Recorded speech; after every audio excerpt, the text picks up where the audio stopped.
J'ai poignardé mon père du regard ce soir-là. Mais c'était son rire qui a creusé la plaie la plus profonde. Un rire qui résonne encore dans mes cauchemars comme un glas pour mon âme. Une gamine comme toi en treillis? Tu vas finir par te noyer dans la boue.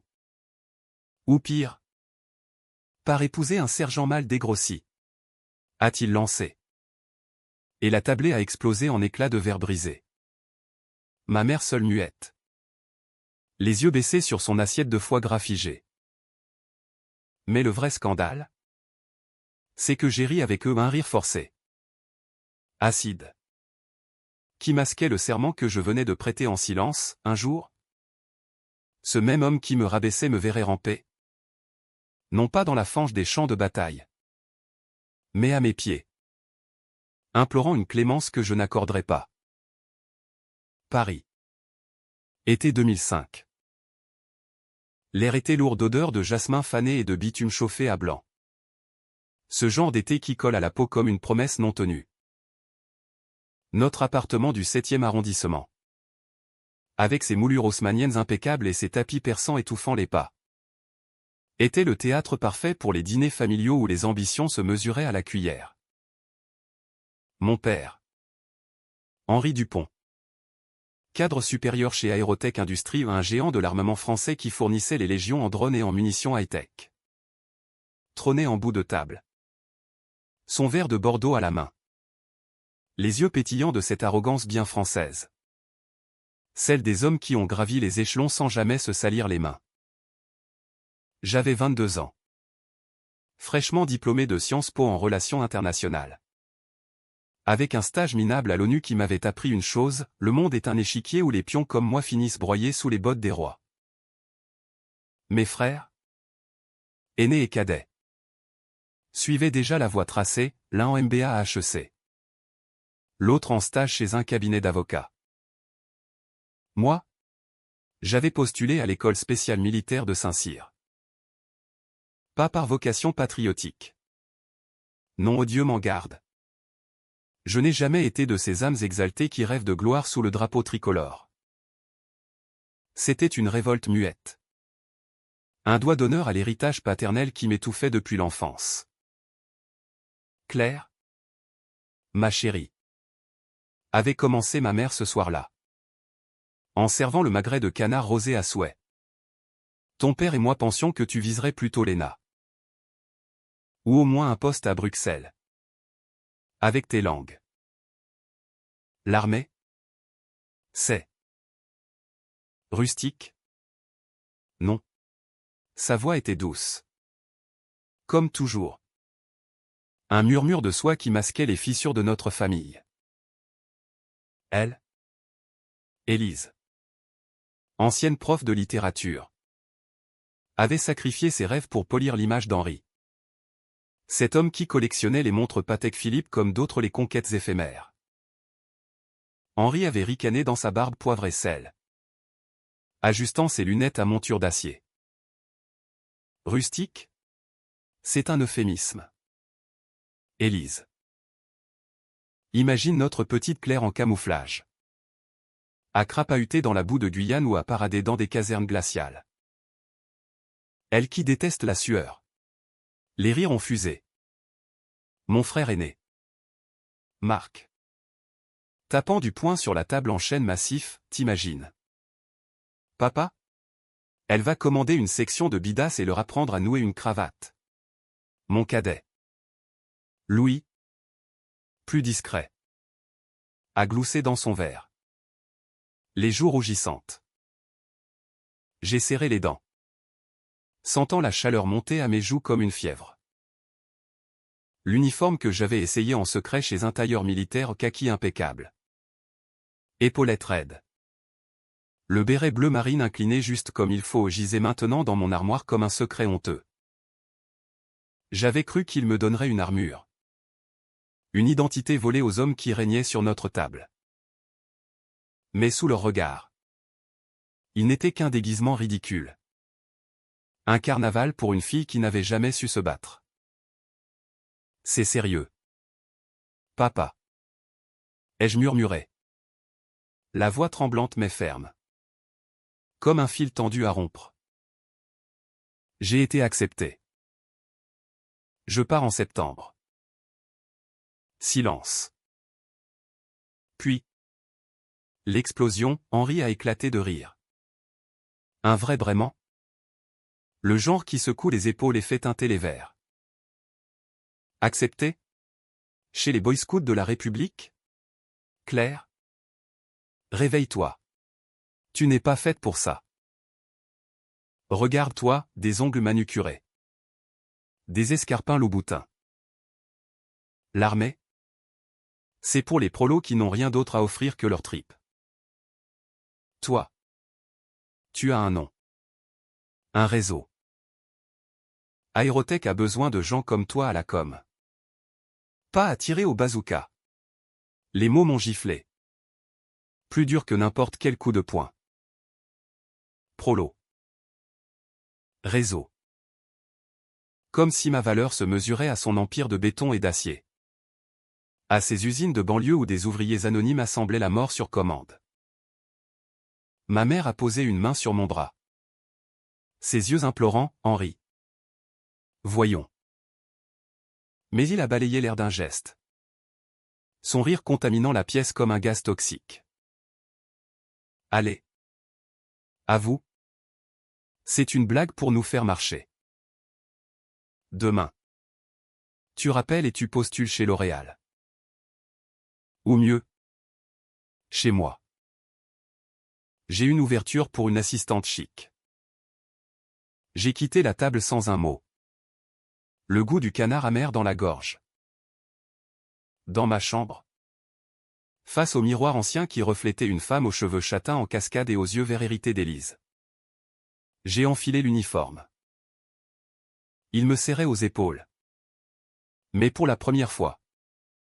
Je me suis senti entière. Pas la fille de Henri Dupont. Pas la sœur modèle. Mais Claire. Soldat Claire. Et dans le silence de la nuit parisienne. Ponctué par les klaxons lointains de la place de la Concorde. J'ai juré, un jour. Il regretterait. Pas par des larmes ou des cris, oh non. La vengeance? C'est un art français. Subtil comme un vin millésimé. Et je l'élaborerai goutte à goutte. Les mois suivants ont été un tourbillon de paperasse et de regards en coin. Saint-Cyr. Cette forteresse de briques rouges nichée dans la campagne bretonne. M'a avalé comme un monstre affamé. Les premières semaines, levé à 5 heures. Pompe jusqu'à l'épuisement. Cris des instructeurs qui vous traitent de « larves » pour vous forger en acier. J'ai vomi mon petit déjeuner dans la cour pavée. Mes escarpins remplacés par des rangers qui blessaient mes pieds délicats. Les autres recrues au fils de militaire. Gamin de province endurci par la vie me toisait comme une intruse. La parisienne. Ricanaïle. Elle va craquer en une semaine. Mais je n'ai pas craqué. Chaque insulte. Chaque ampoule crevée était un tribut à ce dîner maudit. Je visualisais le visage d'Henri. Son ricanement. Et ça me propulsait en avant. Les nuits. Dans le dortoir glacé où l'odeur de sueur et de cirage imprégnait l'air. Je lisais des traités sur la stratégie au Clausewitz. Sunday SUO pour me rappeler que la guerre n'est pas que muscles. Mais esprits. Lentement. J'ai gagné leur respect, un tir au fusil impeccable. Une course d'orientation où j'ai devancé les garçons. À Noël. J'ai reçu une carte de ma mère. Larmoyante, reviens-nous. Ma chérie. Ton père. Il s'inquiète. Inquiète? Il n'avait même pas répondu à mon appel d'admission. De retour à Paris pour les fêtes? L'appartement sentait le sapin artificiel et les non-dits. Henri m'a serré la main comme à une collègue distante, pas mal. La coupe en brosse. Ça te rajeunit. Pas un mot sur mes notes. Sur les nuits blanches. J'ai souri. mordant l'intérieur de ma joue jusqu'au sang. La graine de la revanche germait. Invisible, sous la surface lisse de nos échanges polis. L'aube se levait sur Koekidan comme une lame froide, tranchant les brumes du petit matin. 2 ans à Saint-Cyr. Et je n'étais plus la fille aux ongles manucurés. Mon corps s'était affûté. Muscles saillants sous la peau tannée par le soleil de manœuvres interminables. Cheveux coupés courts pour ne pas entraver le casque. Mais l'esprit? C'était une autre bataille. Plus sournoise. Où les doutes s'infiltraient comme l'humidité bretonne dans les murs. Mon premier commandant. Le colonel Moreau, un vieux loup aux cicatrices de l'Algérie gravées sur le visage, m'avait prise à part après une simulation de combat urbain. Dupont. Vous avez du cran. Mais pas de tripes. Vous calculez trop. La guerre. C'est l'instinct. Pas un échiquier de Sciences Po. Ces mots m'avaient piqué au vif. Instinct? J'en manquais cruellement. Dans les rêves.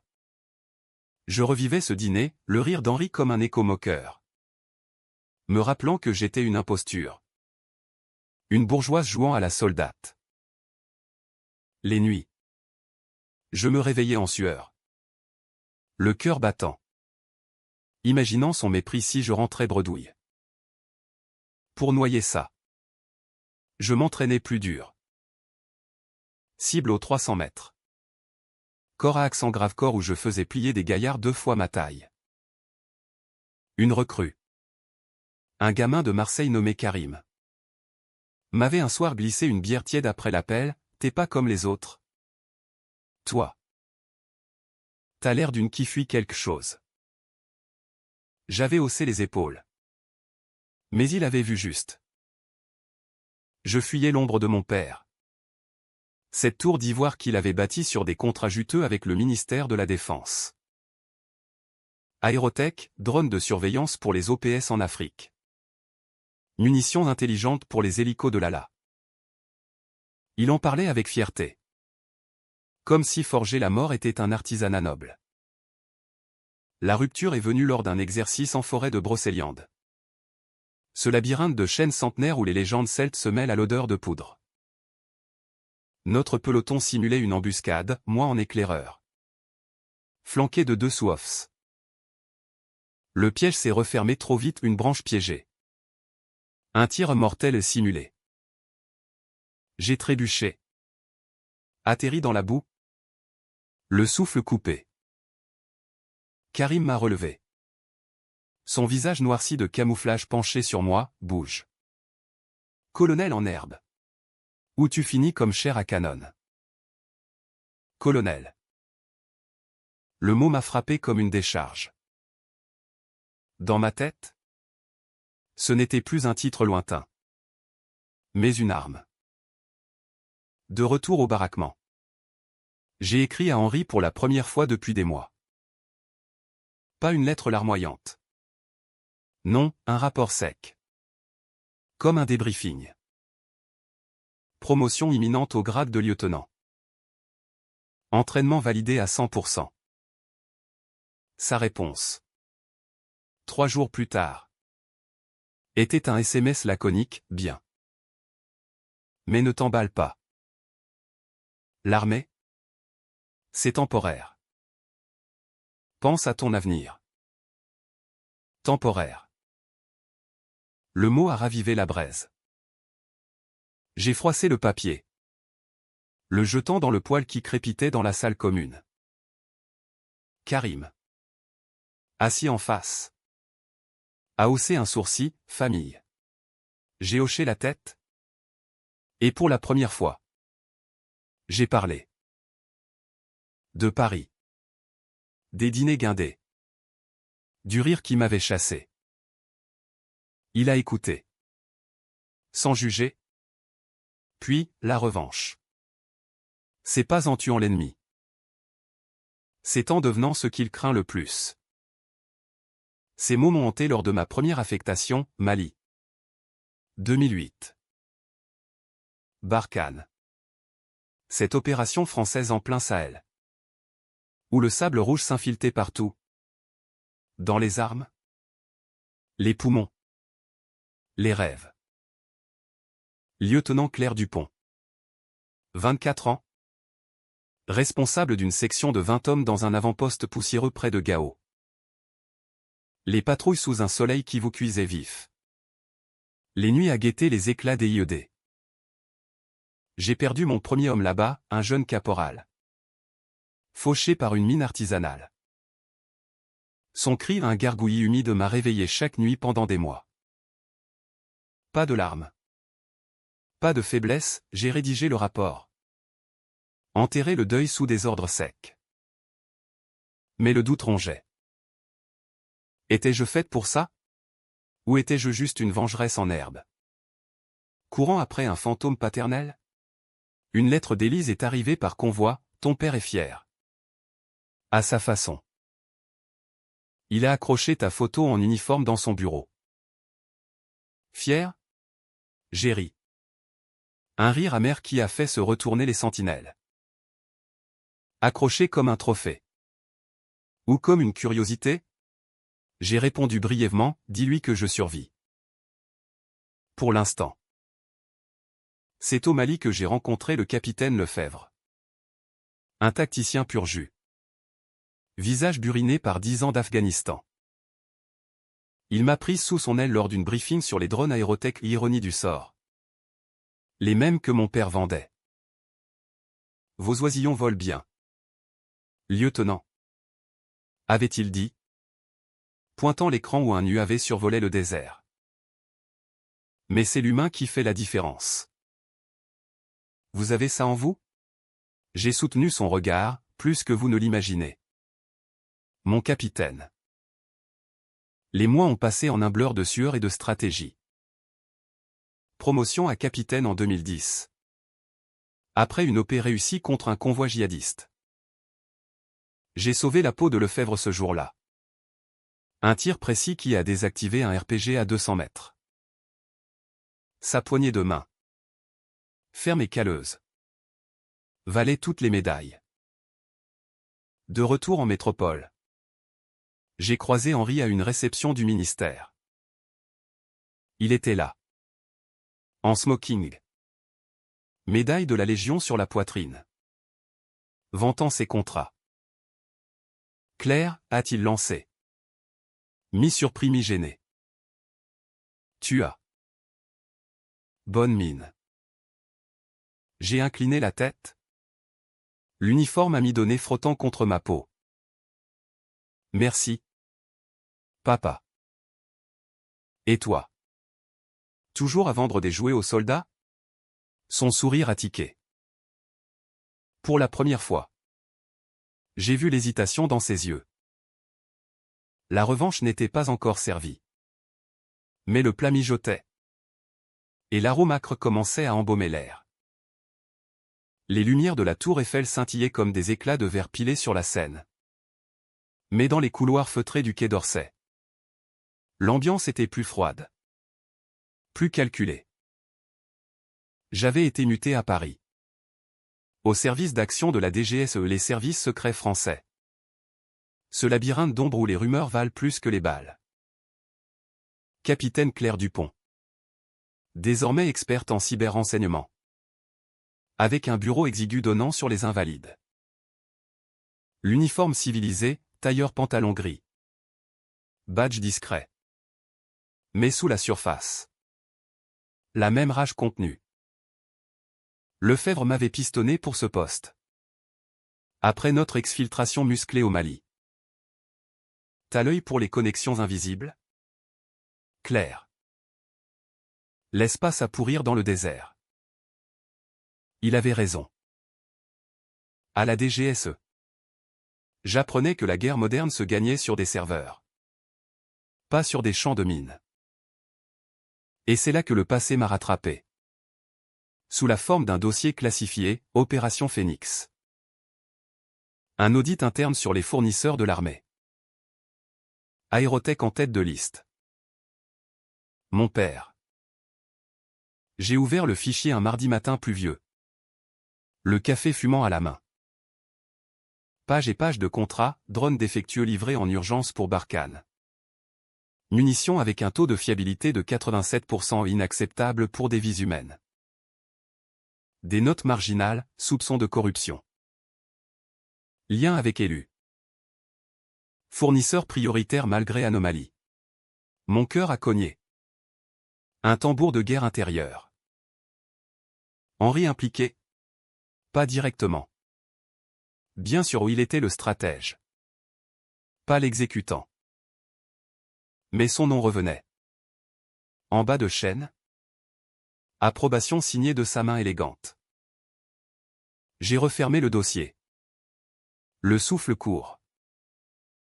Vengeance ou devoir? La ligne était floue. Comme la pluie qui striait ma fenêtre. Ce soir-là. Dîner familial obligatoire où Élise insistait. Pour maintenir le lien. L'appartement embaumait le coq au vin. Et Henri était loquace. Vantant un nouveau contrat avec le ministère. Grâce à moi. Les boys ont les meilleurs outils. Pas comme ces Chinois qui vendent du vent. J'ai souri. Piquant dans mon assiette. Impressionnant. Papa. Et les tests? Tout impeccable? Il a cligné des yeux. Surpris par la question. Évidemment. On est français. Pas des bricoleurs. Mensonge. J'avais vu les stats, 2 drones crachés en OP. Un blessé grave. Mais j'ai ravalé ma bile. Observant sa gorge s'agiter sous le col amidonné. La graine avait pris racine, maintenant. Elle poussait. Tordue. Vers la lumière. À la DGSE. Les jours se fondaient en un rythme de veille et d'analyse. Je traquais les fuites cyber. Décryptant des mailles codées entre fournisseurs et intermédiaires. Un nom revenait, Victor Stahl. Un lobbyiste germano-français qui graissait les rouages pour Aérotech. J'ai creusé. Nuit blanche devant des écrans bleutés. Café noir comme l'âme des traîtres. Et là. Un lien, un transfert de fonds vers un compte offshore. Signé H. Dupont. Pas une preuve. Mais une piste. Mon pouce est accéléré au pas de joie. Mais d'une excitation malsaine. Comme un chasseur flairant le sang. Lefebvre. Promu major. M'a convoqué un soir dans un bistrot du Marais. L'air chargé d'odeurs de friture et de vin rouge. T'es obsédé par ce dossier. Claire. C'est personnel? J'ai nié d'un haussement d'épaule. Mais il a insisté. Ses yeux gris perçant les miens. La famille. C'est la première victime de ce métier. Ne la laisse pas te bouffer. Trop tard. La nuit. Je revivais des flashs, le rire d'Henri. Le sable malien. Le cri du caporal. Tout se mélangeait en un cocktail toxique. L'opportunité est venue en 2014. Avec l'affaire des drones libyens. Un scandale couvé, Aérotech avait fourni du matos non certifié à des milices pro-françaises. Via des canaux officieux. La presse flairait. Le Monde titrait déjà Armes fantômes en Libye.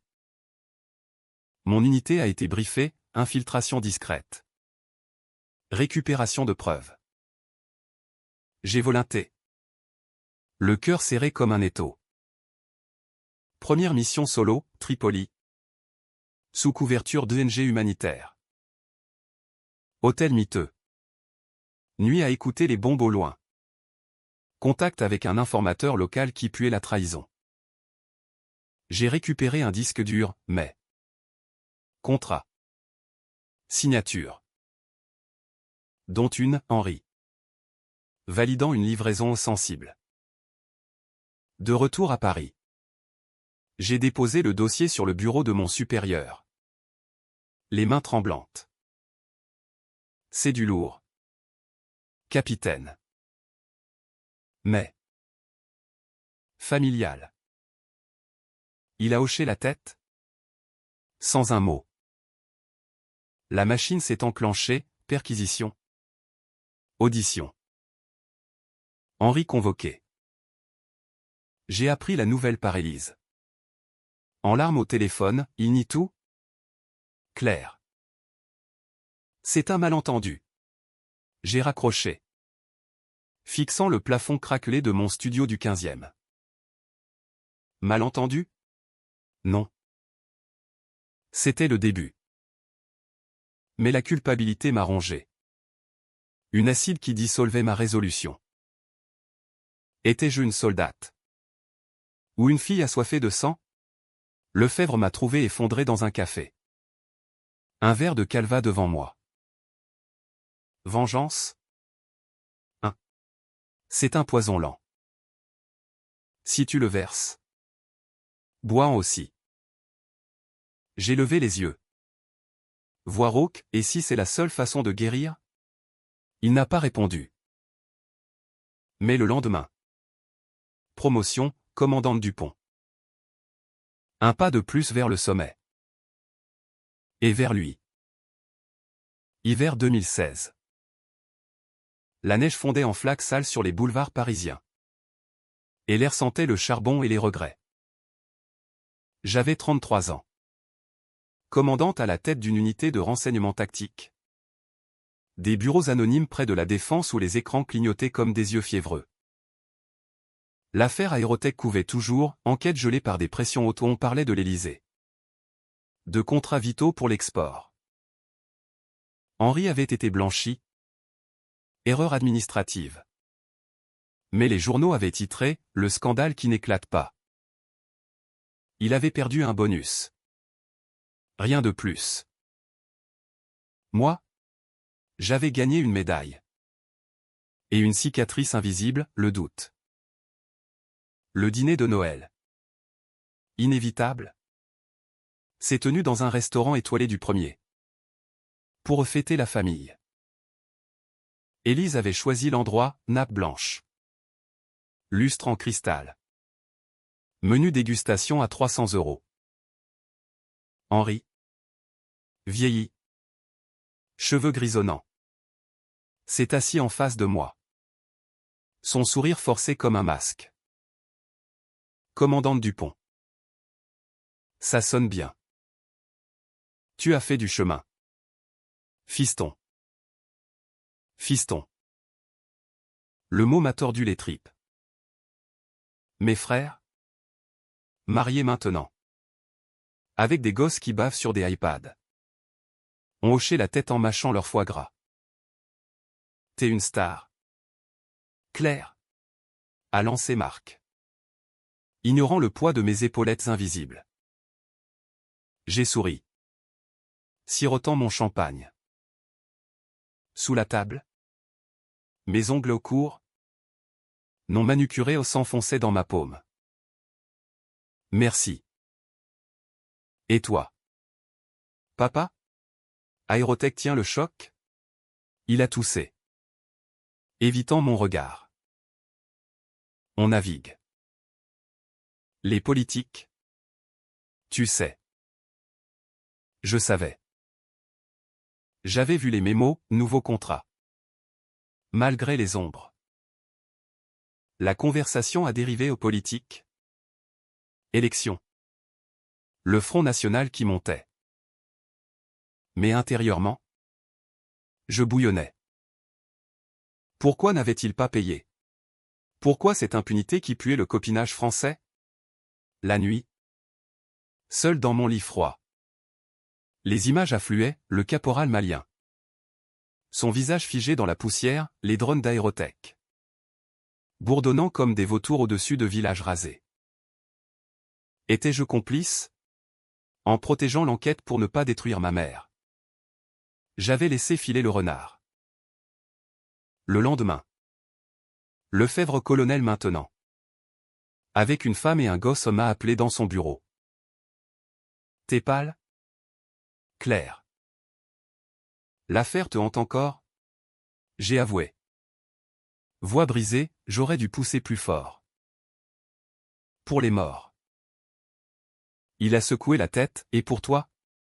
La famille. C'est une chaîne. Tu brises un maillon. Tout s'effondre. Mais les chaînes? Je les portais depuis trop longtemps. L'occasion est venue en 2017, affectation en Centrafrique. Bangui. Opération Sangari relancée sous un nouveau nom. Avec des enjeux cyber. Mon unité gérait la sécurisation des coms. Et devinez qui fournissait les serveurs? Aérotech. Un bug récurrent, fuite de données vers des serveurs russes. J'ai enquêté sur place. Chaleur étouffante. AK au loin crachotant la nuit. Preuve, backdoors intentionnels. Pour espionnage industriel. Signé, un sous-traitant d'Henri. De retour. J'ai briefé le général en chef. Un basque bourru nommé Vargas. C'est de la haute trahison.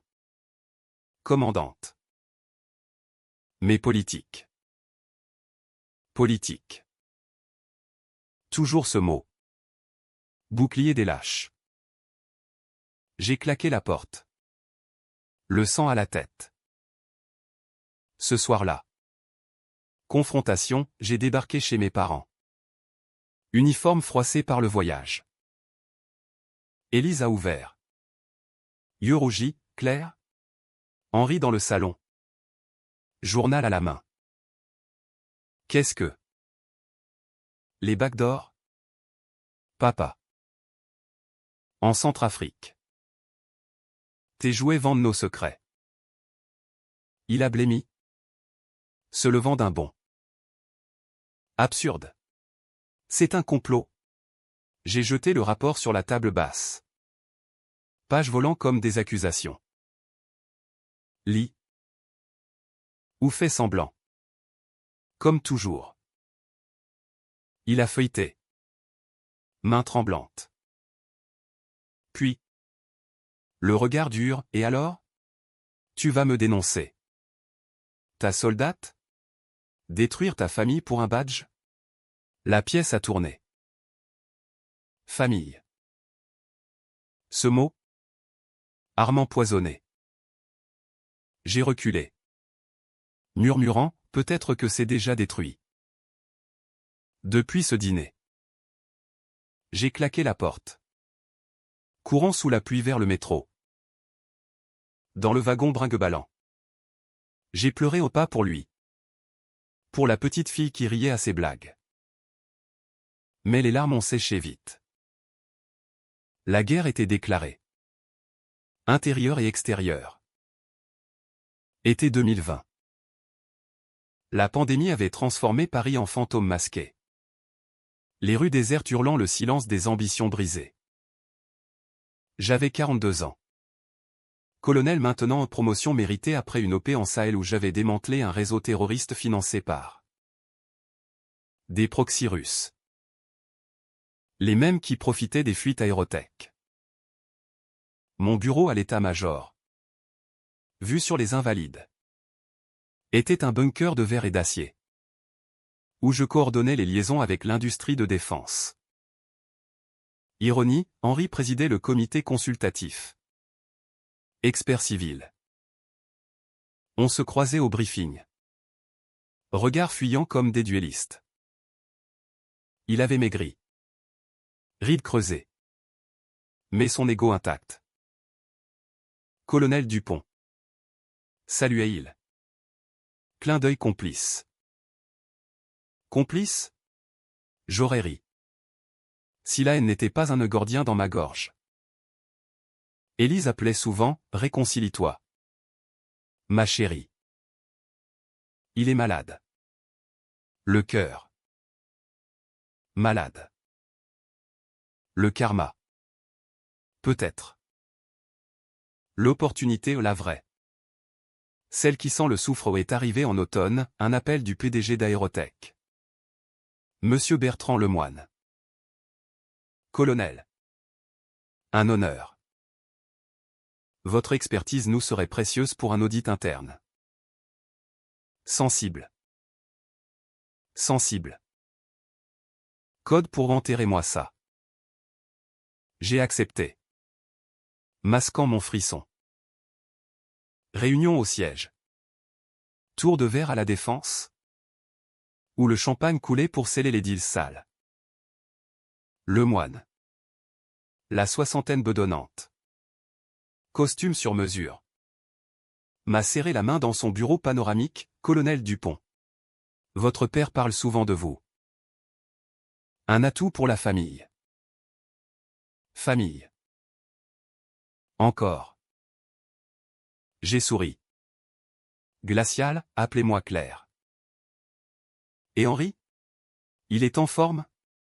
Hilary, toujours le meilleur vendeur. Mais ses audits. La concurrence chinoise nous talonne. Besoin de votre œil militaire. Les semaines suivantes, immersion dans les entrailles d'Aérotech. Usine de Toulouse. Lab High-Tech. Où des ingénieurs en blouse blanche assemblaient l'avenir de la mort. J'ai vu les failles, logiciels véreux. Tests bidonnés. Et au centre, les signatures d'Henri validant tout. Preuves accumulées, un dossier virtuel. Verrouillé par mon code DGSE. Mais le twist, Lemoine savait. Lors d'un dîner d'affaires foie gras et Bordeaux. Écho pervers de 2005. Il a glissé, votre père est loyal. Colonel. Mais les temps changent. Si vous fermez les yeux, une promotion civile vous attend. Ou mieux. La proposition m'a giflé. Corruption. À la française, un poste de consultante. Salaire à 6 €. Pour taire les squelettes. J'ai feint l'hésitation. Mais intérieurement, l'orage grondait. Vengeance pure, non pas détruire Aérotech. Mais l'absorber. Le plier à ma volonté. J'ai contacté Vargas. En off, général. J'ai du lourd. Mais je gère. Il a grogné, attention. Colonel. Les serpents mordent leur queue. La confrontation finale avec Henri s'est jouée un soir de novembre. Dans son bureau d'Aérotech vu sur la scène nocturne. Photos de famille sur le mur. Dont une de moi en uniforme. Enfant. Il était seul. Cravate défaite. Un verre de whisky à la main. Claire. L'audit avance. J'ai fermé la porte. Sortant la clé USB. C'est fini. Papa. Les backdoors. Les faux tests. Les pots de vin Astal. Tout. Il a pâli. Se laissant tomber dans son fauteuil. Tu bluffes. Pour me tester, j'ai branché l'USB. L'écran s'illuminant de preuves. Ses yeux ont lu. Et pour la première fois, j'y ai vu la peur nue. Crue. Comme un animal acculé. Pourquoi, a-t-il murmuré? Pour l'argent? Pour le pouvoir? Il a secoué la tête. Voix brisée, pour survivre? Claire. Comme toi dans ton uniforme ridicule. Ridicule. Le mot a allumé la mèche.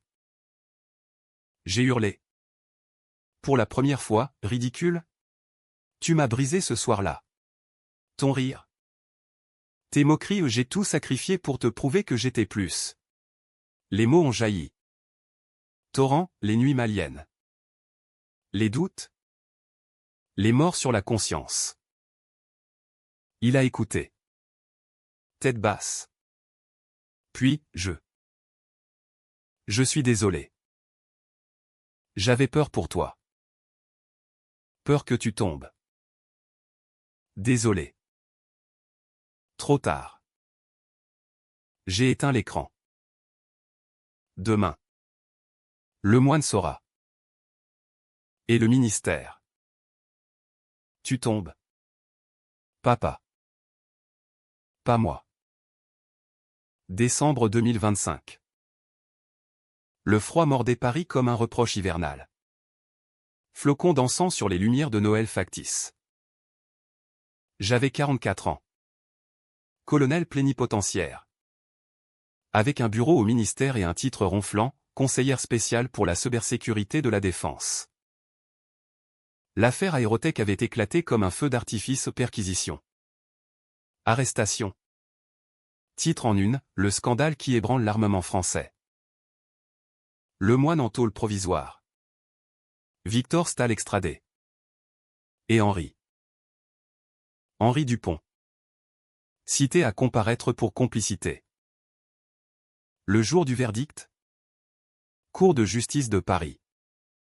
Salle aux boiseries sombres où l'odeur de cire et de sueur ancienne collait à la peau. J'étais au fond. En civil au tailleur noir.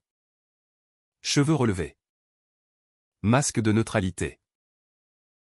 Élise. Voilée de chagrin. Serrez mon bras, il va s'en sortir. J'ai murmuré, la justice décidera. Mais intérieurement. Triomphe amer, 20 ans de rage. Condensé en ce moment. Henri au banc des accusés. Costume gris. Regard fuyant la foule de journalistes. Le procureur a déroulé, contrat frauduleux. Vie compromise. Un système où l'ambition l'emporte sur l'éthique. Preuve, mon dossier. Irréfutable. La défense a plaidé erreur systémique. Mais le juge. Un vieux renard aux lunettes pincées. A tranché, 5 ans avec sursis. Amende colossale. Radiation des ordres. Pas la prison. Mais la chute, plus de réseaux. Plus de montres. Plus de dîners guindés. Il m'a vu en sortant. Nos regards se croisant comme des lames. Pas de haine. Juste vide. Colonel. A-t-il dit? Voix rauque. J'ai incliné la tête, monsieur Dupont. Élise a pleuré dans la voiture. Mais moi. Silence. La vengeance servie. Froide. Insipide. Pas de catharsis. Juste un creux. Les mois suivants, reconstruction. Lefebvre. Général maintenant. M'a offert un café à l'école militaire, t'as gagné. Claire. Mais à quel prix? J'ai haussé les épaules, le mien. Henri a déménagé en province. Petite maison près de Bordeaux. Élise le suivant par devoir. Lettre sporadique, pardon. Fier de toi. J'ai brûlé les unes. Gardé les autres comme cicatrices. Aujourd'hui. Je marche sur les quais. Scène luisante sous le soleil bas. L'uniforme rangé. Mais l'armure reste. La revanche m'a forgé. Mais m'a usé une âme entreillie. Éternelle soldate. Et si je ris maintenant? C'est d'un rire libre. Sans écho moqueur. La guerre est finie. Ou pas.